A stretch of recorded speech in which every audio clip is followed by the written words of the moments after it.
Lumabas sa social media ang ilang red flag moments ni Daniel Padilla kay Catherine Bernardo, maraming na turn off sa ugali ni Daniel. Favorite na si... Ganda boy.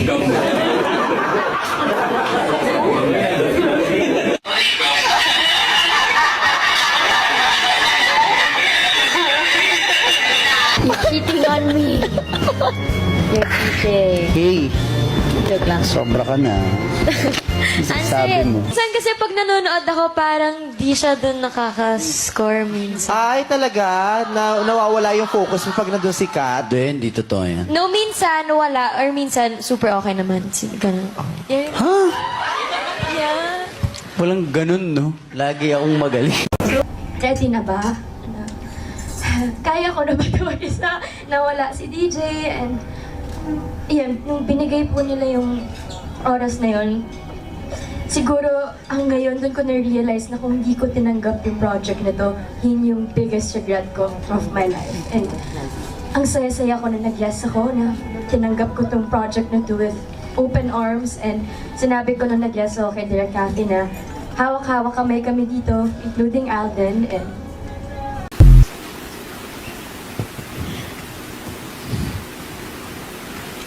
Alam mo sinong pinaka-loyal?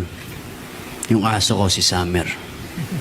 Yan ang pinaka-loyal. Doon ko makikita yung definition ng loyalty. Na kahit ano man ang pinagdadaanan ko ngayon, kung ano mang sitwasyon ng emosyon ko ngayon, sino ako ngayon, tatanggapin ako ng buong buo nun. Yun ang loyalty.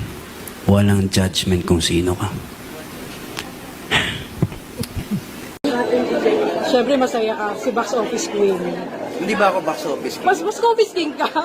Ikaw naman. Marami naman akong box office. Oo. Ayan, nagtambo na. Kasi, Ikaw talaga. So, pait. okay lang ulit tumambal siya doon sa isa. Doon sa kanya. Isa pang pelikula? Oo. Why not? Kung maganda yung kwento. Ikaw, so, malulungkot na naman. matagal pa yan. So, kaya ako na siya isip. Okay. Sige.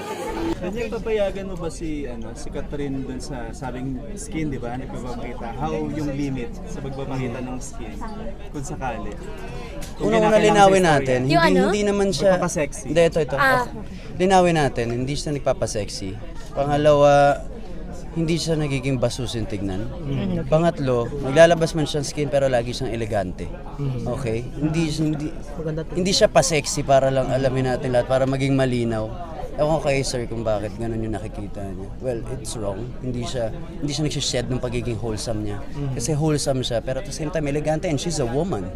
So kailangan natin respetuhin yun, hindi laging tagong-tago, di ba? Ako nga, napapayag na eh. Kasi ganun, kailangan maintindihin. Dahil kahit naman tayo, kaming mga lalaki, may ganun eh. Di ba? And kung maganda yung gusto niya, komportable siya dun sa damit niya, why not? And I can't turn back now. This is rolling